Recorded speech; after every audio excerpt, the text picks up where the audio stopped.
at the moment, we've got a series of totally perverse subsidy systems around the world.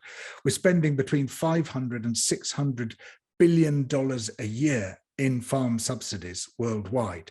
And to put that into perspective, the world has totally failed the rich nations to meet their pledge to spend $100 billion a year on climate finance. Nowhere near that. And yet here we are spending 500, 600 billion. Almost all of it is perverse. Almost all of it is destructive. There's almost no environmental content in any of it. A lot of the environmental content is actually doing more harm than good because of weird, perverse aspects. And it's like, we can surely use that money better. And one of the ways, we should be paying farmers to make environmental transitions, but also, let's make the food that's healthiest for us affordable. And at the moment, the subsidy system is an incredibly inefficient way of producing affordable food. In some cases, it makes it more expensive, not less so. And I think the key innovation is something which was suggested to me by a friend who runs a local food bank. And she said, I don't understand why fruit and vegetables are not subsidized at the point of sale. And it's just so obvious. It's so simple. And in some parts of the world, food is subsidized at the point of sale, seldom fruit and vegetables. But and you could use that to ensure that people like Tolly got fair payment for their produce, while at the same time ensuring that you don't price fruit and vegetables out of people's reach. And at the moment, including in the UK, they are priced out of many people's reach, and people just can't afford a healthy diet. Food and Agriculture Organization figures suggest that a healthy diet costs you 5 times as much as one that's merely adequate in terms of calories. And that's ridiculous. It shouldn't be that way. And we can stop that. We've got tremendous aggregate wealth, and we should use some of that to ensure, A, that everyone can eat healthily, and B, that those who are producing a healthy, low impact diet should be properly rewarded for it.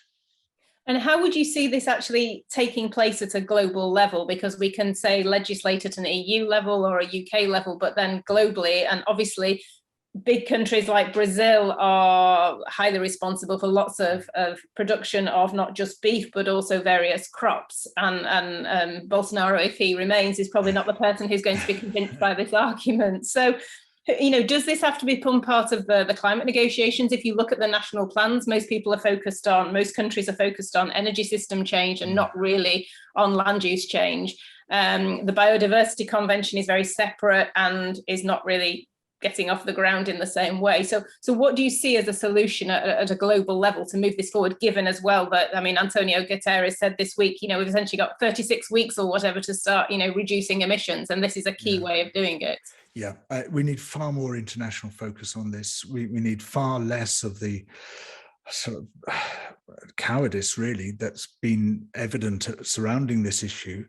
But we also need to make it a national issue as well. It's sometimes I feel that we use the global nature of the problem as a way of deflecting our own responsibility.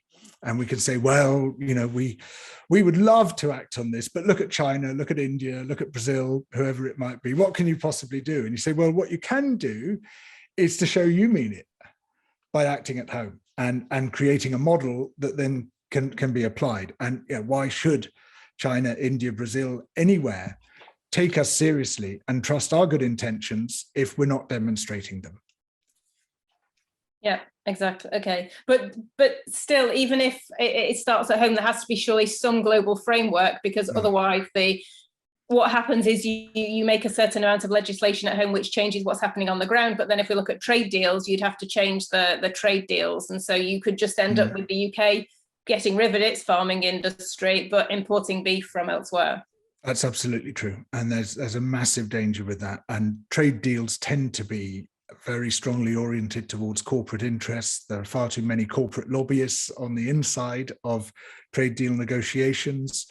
There's this sort of very potent issue of investor-state dispute settlement, which basically means offshoring decisions to courts run effectively by corporate lawyers who tend to allow corporations to sue governments for any regulations they don't like. All these are really deadly to international efforts, not just on food and agriculture, but on climate or indeed any good thing that we're trying to introduce. And there are fundamental problems with the global architecture, with global politics as currently conceived. I mean, there's huge issues with the Bretton Woods settlement, the way power is distributed within the IMF, within the World Bank. There's enormous problems with the way both the WTO operates and, more importantly nowadays, bilateral trade negotiations operate. We need to democratize them, and we need just far more political attention paid to them. And again, you know, the shopping list gets longer and longer. The demands get more and more difficult. But we have to be politically ambitious. And it's all too easy to throw your hands up and say, oh, what can you do? Look how massive these forces we're confronting are.